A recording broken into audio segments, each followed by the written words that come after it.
പ്രേക്ഷകർ ഈ കാണുന്ന ദൃശ്യങ്ങൾ ഈ പറഞ്ഞ ഒഴിപ്പിക്കപ്പെട്ടു എന്ന് പറയുന്ന അതിന്റെ ദൃശ്യങ്ങൾ നോക്കൂ. അവിടെ കുപ്പിവെള്ളം അടക്കം ഇരിപ്പുണ്ട്, അവിടെ കുടിവെള്ളം അടക്കം ഇരിപ്പുണ്ട്. ഇവിടെ രോഗികളെ കിടത്തി ചികിത്സിച്ചിരുന്ന, ഒഴിപ്പിച്ചു അല്ലെങ്കിൽ അങ്ങോട്ടേക്ക് ആളെ കയറ്റിയിരുന്നില്ല, താളില്ല എന്ന് പറയുന്ന കെട്ടിടമാണെങ്കിൽ ഈ കെട്ടിടത്തിൽ എങ്ങനെയാണ് ഈ കട്ടിലുകൾ ഉണ്ടാവുക? അപ്പോൾ മാത്രം ഭക്ഷണം കഴിച്ച ഈ പറയുന്ന കുടിവെള്ളപാത്രവും ഭക്ഷണപാത്രവും ഉണ്ടാവുക. ഈ പറയുന്ന സാധനങ്ങളൊക്കെ എങ്ങനെയാണ് ഈ ബിൽഡിങ്ങിൽ ഉണ്ടാവുക? കള്ളമാണ്. പറഞ്ഞത് അത്രയും, പറഞ്ഞതൊക്കെയും ഒക്കെയും കള്ളമാണ്. അങ്ങനെ പറയരുത് സാർ, അവരൊരു ആദർശത്തിന്റെ പേരിൽ. മന്ത്രി വി എൻ വാസു അങ്ങോട്ടേക്ക് വന്ന് അവിടെ നടത്തിയ പ്രതികരണങ്ങൾ ഇത് ആരുടെയും കുറ്റമല്ല, അവിടെ ഒന്നുമില്ല, അവിടെ എല്ലാം ഒഴിഞ്ഞു കെട്ടിടമാണ് എന്ന് പറഞ്ഞ് ഇത് ആരുടെയും കുറ്റമല്ല എന്ന് സ്ഥാപിക്കാൻ ശ്രമിച്ചത് അങ്ങേയറ്റം മനുഷ്യത്വരഹിതമാണ്, അങ്ങേയറ്റം ഇൻസെൻസിറ്റീവാണ്. ശ്രീ എം പ്രകാശൻ. ഹാഷ്മി താജിനോട് എനിക്ക് ആദ്യം ഒരു അഭ്യർത്ഥനയുള്ളത്, നിങ്ങൾ കേരളത്തിലെ ഗവൺമെൻറ്റിനെതിരായിട്ട് ഒരു ചെറിയ എറുമ്പിനെ കിട്ടിയാൽ അതിനെ ഹിമാലയ പർവ്വത സമാനമാക്കുന്ന പത്രപ്രവർത്തകനാണ് എന്ന് എനിക്കറിയാത്തല്ല. അതുകൊണ്ട് എൻ്റെ സംസാരത്തിനകത്ത് ദയവായി ഇടപെടരുത് എന്നൊരു അഭ്യർത്ഥന പലവട്ടം നിങ്ങളുടേതായിട്ട് ചർച്ചയിൽ പങ്കെടുത്തുകൊണ്ടാണ് ഞാനത് ആദ്യം പറയേണ്ടി വരുന്നത്. കേരളത്തിൽ കഴിഞ്ഞ കുറച്ച് കാലമായിട്ട് ഇവിടെ കേരളത്തിലെ പ്രതിപക്ഷവും അതുപോലെ ഹാഷ്മിയെ പോലെയുള്ള ചില മാധ്യമ പ്രവർത്തകരും എന്തെങ്കിലും ഒരു ദുരന്തത്തിന് വേണ്ടി വേഴാമ്പലിനെ പോലെ കാത്തു നിൽക്കുന്ന അതിഹീനവും ഹൃദയഭേദവുമായിട്ടുള്ള ഒരു കാഴ്ച നമ്മൾ കാണുകയാണ്. അമ്മാവൻ കാര്യമായിട്ട് ചെറിയുന്നുണ്ടല്ലോ. ഇവിടെ ഇപ്പോൾ ഹാഷ്മി പറഞ്ഞല്ലോ, നമ്മുടെ സ്വകാര്യ ആശുപത്രികളെ മാത്രം ആശ്രയിക്കേണ്ടി വരുന്ന, വീണ്ടും ഗവൺമെൻറ് ആശുപത്രിയിൽ അങ്ങോട്ടേക്ക് പോകേണ്ടി വരുന്നവരുടെ ഒരു അവസ്ഥ. 2016 കേരളത്തിൽ മഹാഭൂരിപക്ഷം സാധാരണക്കാരെ സംബന്ധിച്ചും സ്വകാര്യ ആശുപത്രി അല്ലാതെ ആശ്രയിക്കാൻ ഗവൺമെന്റ് ആശുപത്രികൾ ഉണ്ടായിരുന്നില്ല. അവിടെ സേവനം ഉണ്ടായിരുന്നില്ല, ഡോക്ടർ ഉണ്ടായിരുന്നില്ല, മരുന്നുണ്ടായിരുന്നില്ല എന്നുള്ള സത്യം നിങ്ങൾ എത്ര മറക്കാൻ ശ്രമിച്ചാലും അത് മറയാൻ വേണ്ടി പോകുന്നില്ല. ഈ ഫൂളിഷ് ലൈസ് ഒക്കെ എല്ലാവരും വിശ്വസിക്കുന്നു വിചാരിച്ചിട്ടാ? സ്വന്തം ഇഷ്ടത്തിന് തട്ടിവിടുന്ന നാക്കെടുത്താന്നുണേ പറയും. ആരോഗ്യ മേഖല നേട്ടങ്ങൾക്ക് ആഗോള അംഗീകാരമായിട്ട് അടുത്ത ഘട്ടത്തിൽ അത് പറയാം. പ്രകാശ് മാഷ് ഈ വാട്ടർ ബോട്ടിൽ നിർത്തൂ പ്ലീസ്. വാട്ടർ ബോട്ടിൽ ഇപ്പൊ പറയല്ലേ, ആ കണക്കിന്റെ ഭണ്ഡാരം ഇപ്പോ നിരത്തല്ലേ. ബിന്ദു എന്ന് പറയുന്ന ഒരു സ്ത്രീ സർക്കാർ അനാസ്ഥയുടെ ഭാഗമായി ശവശരീരമായി കിടക്കുന്നു. പ്രകാശ് മാഷേ, ഇപ്പൊ വാട്ടർ ബോട്ടിൽ നമുക്ക് അടുത്ത ഘട്ടത്തിൽ പറയാം. ആരോട് നിങ്ങൾ ഉദ്ദേശിക്കുന്ന കാര്യം പറയാനല്ല ഞാൻ വന്നിരിക്കുന്നത്. നിങ്ങളുടെ ഉദ്ദേശം ഒരുപാട് കാലമായിട്ട് മലയാളിക്കറിയാം. നിങ്ങൾ ഈ ഗവൺമെന്റിനെതിരായിട്ട് എത്ര ചെറിയ കാര്യത്തെയും പർവ്വതീകരിക്കുന്ന പത്രപ്രവർത്തകനാണ്. ഒരുമാതിരി ചൊറിഞ്ഞു വരുന്നുണ്ട് നിന്റെ വർത്താനം കേട്ടിട്ട്. ഞാൻ ചോദിക്കട്ടെ, ആരോഗ്യരംഗത്ത് ഇതുപോലെ മുന്നേറ്റം ഉണ്ടാക്കിയ ഒരു ഗവൺമെന്റ് കേരളത്തിന്റെ ചരിത്രത്തിൽ ഉണ്ടായിട്ടുണ്ടോ? ഉണ്ടായിട്ടില്ല. രാജ്യമൊട്ടാകെ സഞ്ചരിക്കുന്ന ആർക്കും മനസ്സിലാവും കേരളത്തിലെ ആരോഗ്യരംഗം തന്നെയാണ് മെച്ചപ്പെട്ട രംഗം. അത് ഇടതുപക്ഷത്തിന് മാത്രം സംഭാവനയല്ല, അത് ആരുടെയും ഒറ്റക്കുള്ള ക്രെഡിറ്റ് അല്ല. ഇവൻ ശരിയല്ല. അവനല്ല ശരിയല്ലാത്തത് നീയാ. നിങ്ങൾ എന്താ പറഞ്ഞുകൊണ്ടിരിക്കുന്നത്? നിങ്ങൾ എനിക്ക് പറയാനുള്ള കാര്യം പറയാനുള്ള എന്നെ വിളിച്ചിരിക്കുന്നേ. ഞാനിവിടെ വന്ന് വലിയ കാര്യമല്ല, മര്യാദ അല്ല മാഷേ. എന്താണ് വയ്യേ?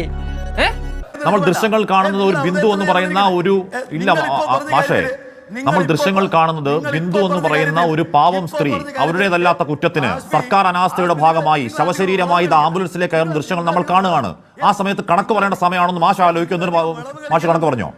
ഒരു മര്യാദ വേണ്ടേ? താങ്കൾ ആദ്യഘട്ടത്തിൽ താങ്കൾക്ക് പറയാനുള്ളത് പറഞ്ഞു. ഞാൻ അങ്ങയിലേക്ക് എത്താം. ഞാനിപ്പോൾ ഇടപെടാനുള്ള കാരണം ഈ മരിച്ച ബിന്ദുവിന്റെ ബന്ധുവുണ്ട്. അവർക്ക് നാളെ സംസ്കാരക്രിയയുടെ ചടങ്ങിനായി പോകേണ്ടത് തിരക്കിലാണെന്ന് പോകണം. അദ്ദേഹം ഈ പറയുന്ന നാളത്തെ സംസ്കാരത്തിലുള്ള പൂജാ സാമഗ്രികളൊക്കെ വാങ്ങിക്കൊണ്ട് വന്നിരിക്കുന്ന അവസ്ഥയാണ്. എനിക്ക് അല്പസമയം തരും പക്ഷേ അദ്ദേഹത്തിന് പോകണം. അതുകൊണ്ടാണ് നമ്മൾ മനുഷ്യത്വം കാണിക്കണമല്ലോ അവരോട്. അതുകൊണ്ടാണ് ഹാഷ്മിയുടെ അടുത്ത ഇപ്പൊ 4 ദിവസമല്ലേ ചർച്ച. ഇതിനിടയിൽ വന്ന ഒരു കാര്യം നിങ്ങൾക്ക് ചർച്ചയല്ല. ഇന്നിപ്പോ ഒരു പുതിയ കാര്യം വീണ് കിട്ടി, ഇന്ന് ചർച്ച. ഒരു 6 ദിവസം ചർച്ച ചെയ്യാം. അന്നേരം വിളിച്ചപ്പോഴായിരുന്നു അവരെ തിരക്കുള്ളവരെ. എന്തോന്നാടോ ഇത്? എവിടെ നിന്ന് കിട്ടിയോടോ ഈ ഉണ്ടാക്കണേ? എന്തെങ്കിലും ഒരു കാര്യം വീണ് കിട്ടിയാൽ ഏതോ കിട്ടിപ്പോയി, ഒരാളുടെ ശവം കിട്ടിപ്പോയി. ഇത് യഥാർത്ഥത്തിൽ കുറുനരിയുടെ മനോഭാവമാണ് നിങ്ങൾ കാണിക്കുന്ന. അതാണ് ഗവൺമെന്റിനെ കുറ്റപ്പെടുത്തുന്നതുകൊണ്ട് എന്തെങ്കിലും പറയരുത്. നിങ്ങൾ മാധ്യമപ്രവർത്തകനാണ്, നിങ്ങൾ പ്രതിപക്ഷക്കാരനൊന്നുമല്ല. അതിൽ പറയുന്നത് കോൺഗ്രസിന്റെ ആൾ പറയട്ടെ. നിങ്ങൾ ചെയ്തുകൊണ്ടിരിക്കുന്നത് മാധ്യമധർമ്മമല്ല. ഈ കേരളത്തിൽ ആരോഗ്യരംഗത്തുള്ള സകല മുന്നേറ്റത്തെയും തമസ്കരിച്ച് നിങ്ങൾ ചെയ്യുന്നത് ഇവിടെ സ്വകാര്യ സ്ഥാപനമാണ് മികവ് എന്ന് സ്ഥാപിക്കാനാണ്. കല്യാണ വീടായിപ്പോയി അല്ലെ ഞാൻ ചവിട്ടി ഇറക്കിയനെ. ഈ കേരളത്തിൽ കഴിഞ്ഞ 9 കൊല്ലക്കാലം ഉണ്ടായിട്ടുള്ള ആരോഗ്യരംഗത്തെ മുന്നേറ്റത്തെ ആകെ തന്നെ ഇല്ലെന്ന് വരുത്തി നിങ്ങൾ ഇടതുപക്ഷ ഗവൺമെന്റിനെ താരടിക്കാൻ വേണ്ടി ശ്രമിക്കാൻ നിങ്ങൾക്ക് അതേ ഉദ്ദേശമുള്ളൂ. അപ്പൊ നിങ്ങൾ ഇതൊരു മാന്യമായ മാധ്യമപ്രവർത്തനമല്ല എന്നാണ് ഞാൻ പറഞ്ഞത്. നീ ചായ അടിച്ചാ മതി, നീ എന്നെ അടിക്കാൻ നിൽക്കണ്ട. നമുക്ക് അങ്ങയുടെ മാധ്യമ ക്ലാസ്സിന് നന്ദി. പക്ഷേ ഞാനിവിടെ എൻ്റെ മാധ്യമപ്രവർത്തനത്തെ പറ്റി അങ്ങ് ഭർസിക്കുകയാണെങ്കിൽ, അല്ലെങ്കിൽ ഞാൻ BJP കാരനാണ് എന്നങ്ങ് പറയുകയാണെങ്കിൽ മാഷോട് എനിക്ക് മറുപടിയില്ല. പക്ഷേ ഇത് കേരളം കാണുന്നുണ്ട്.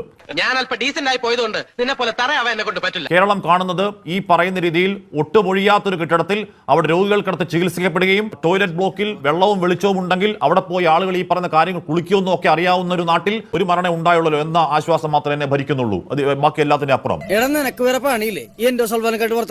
ഇവിടെ എന്തെങ്കിലും തരത്തിലുള്ള പ്രശ്നമുണ്ടെന്ന് പറഞ്ഞാൽ ഉടനെ ആ 1-ാം നമ്പർ ആരോഗ്യ കേരളം എന്ന സൽപ്പേരിനെ കളങ്കപ്പെടുത്താൻ എല്ലാവരും കൂടെ ആയുധമെടുത്ത് വരുന്നേ എന്ന് വിമർശനം ഉന്നയിക്കുക. പറഞ്ഞാൽ ഹാഷ്മി BJP കാരനാണ് എന്ന മാധ്യമ വിമർശനം പറയുക. ഇനി ആരോഗ്യമന്ത്രി വല്ലതും പറഞ്ഞാലോ, ആരോഗ്യമന്ത്രി പറഞ്ഞാൽ അങ്ങേയറ്റം വ്യക്തിപരമായി എടുക്കുക, അസൂയാണെന്ന് പറയുക, അവർക്ക് മാത്രം ഇഷ്ടമുള്ള ആൾക്കാരെ വിളിച്ച് ബൈറ്റ് കൊടുക്കുക. ഇതൊക്കെ എന്ത് നെഗറ്റീവ് അപ്രോച്ചാണ് ശ്രീ പ്രകാശൻ? ആതൊരു മേഖല ആകെ തകർന്നു കിടക്കുന്നു എന്ന് സ്ഥാപിക്കാനാണല്ലോ നിങ്ങളുടെ ശ്രമം. അതിനുവേണ്ടിയാണല്ലോ ഈ വിഷയം സംബന്ധിച്ച് വീണ്ടും ചർച്ച നടക്കുന്നത്.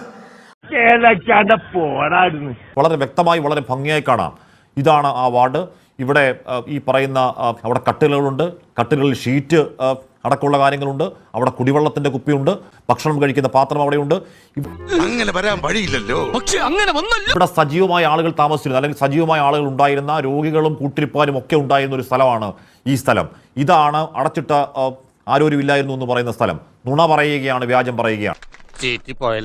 ചാമക്കാല പറയുന്നവരൊക്കെ 1-ാം നമ്പർ ആരോഗ്യ കേരളത്തെ ഇല്ലാതാക്കാൻ നടക്കുന്നവരാണ് എന്ന നറേറ്റീവ് ഉണ്ടാക്കുന്നത് ആർക്കാണ് ഗുണം? ചാമക്കാല ഇത്രയും ഭയാനകമായ ഭീകരമായ നെഞ്ചു പിളർക്കുന്ന ഒരു സാഹചര്യം ഉണ്ടായിട്ടും ഞാൻ കുറ്റപ്പെടുത്തുന്നില്ല. കാരണം ഇടതുപക്ഷത്തിന്റെ പ്രത്യേകിച്ച് CPM-കാരന്റെ ഒക്കെ മനസ്സ് അങ്ങനെയാണെന്നേ. ഇവരെയൊക്കെ തിരച്ചിവാലിനടിക്കേണ്ടതാണ്, ഇവരെയൊക്കെ ചൂലെടുത്ത് ചാണകത്തിൽ മുക്കി അടിക്കേണ്ടതാണ്. ഒരു മൃതദേഹം അപ്പുറത്ത് ഇതേ വിൻഡോയിൽ തന്നെ കാണിച്ചുകൊണ്ടിരിക്കുമ്പോഴാണ് ഈ തോന്നിവാസവും കോപ്രായം കാണിച്ചുകൊണ്ടിരിക്കുന്നത് CPM-ന്റെ പ്രതിനിധി. ചോദിക്കുമ്പോൾ എല്ലാവരുടെയും മേക്കിട്ട് കയറാൻ വരിക, നിങ്ങൾ UDF-നെ അനുകൂലിക്കല്ലേ, നിങ്ങളുടെ മാധ്യമ പ്രവർത്തനം എങ്ങനെയാണെന്നൊക്കെ. വാസവനും ആരോഗ്യമന്ത്രിയും അസന്ദിഗ്ധമായി പറഞ്ഞു, ഇവിടെ രണ്ടു പേർക്കാണ് ചെറിയ പരിക്കുണ്ടായിട്ടുള്ളത്. നമ്മളെല്ലാം കേട്ടതല്ലേ, വളരെ ചെറിയ പരിക്കുകളാണ് ഉണ്ടായിട്ടുള്ളത്, അവരെ കാഷ്വാലിറ്റിയിലേക്ക് മാറ്റിയിട്ടുണ്ട്, ഇനി ആരും ഇതിൽ പെട്ടിട്ടില്ല, എല്ലാം ശാന്തമാണ്, എല്ലാം ഭദ്രമാണ് എന്ന് ആദ്യം മന്ത്രി പറയുന്നു, വാസവൻ പറയുന്നു. തൊട്ടുപിറകെ വീണ ജോർജും വന്ന് ഇതേ കാര്യങ്ങൾ ഉരുവിടുന്നു. നമ്മളൊക്കെ കണ്ടതല്ലേ. ഈ ഇടിഞ്ഞു വീണ ടോയ്ലറ്റ് ബ്ലോക്കും അതിനോട് ചേർന്നുള്ള വാർഡുകളും ഉപയോഗത്തിലായിരുന്നു എന്ന് ബോധ്യപ്പെടുമ്പോഴും മന്ത്രി എന്താ പറഞ്ഞിരുന്നത്? ഇവിടെ ഗോഡൌണിലാണ്, ഇവിടെ മറ്റെന്തൊക്കെയോ പഴയ സാധനങ്ങൾ വാരി കെട്ടിയിട്ടിരിക്കുകയാണ് എന്നൊക്കെ മന്ത്രിക്ക് ആരാ അറിവ് നൽകിയത്? എന്തിനായിരുന്നു ഇതെല്ലാം മൂടിവെക്കാൻ ശ്രമിച്ചത്?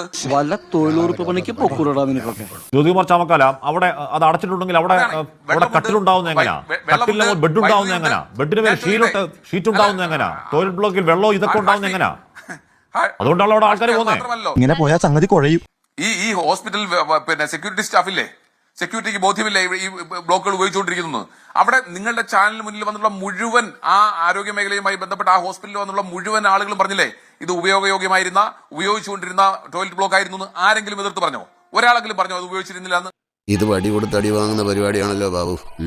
ആ ഹോസ്പിറ്റലുമായി ബന്ധപ്പെട്ട് അതിന്റെ സ്റ്റേക്ക് ഹോൾഡേഴ്സ് മുഴുവൻ പറഞ്ഞിരിക്കുന്നു അങ്ങനെയാണെന്ന്. എന്നിട്ട് ഇപ്പോ മന്ത്രി വന്നിരിക്കുക 2013 ഒരു കത്തും പൊക്കി പിടിച്ചുകൊണ്ട്. നാണമില്ലേ ഈ മന്ത്രിക്ക്?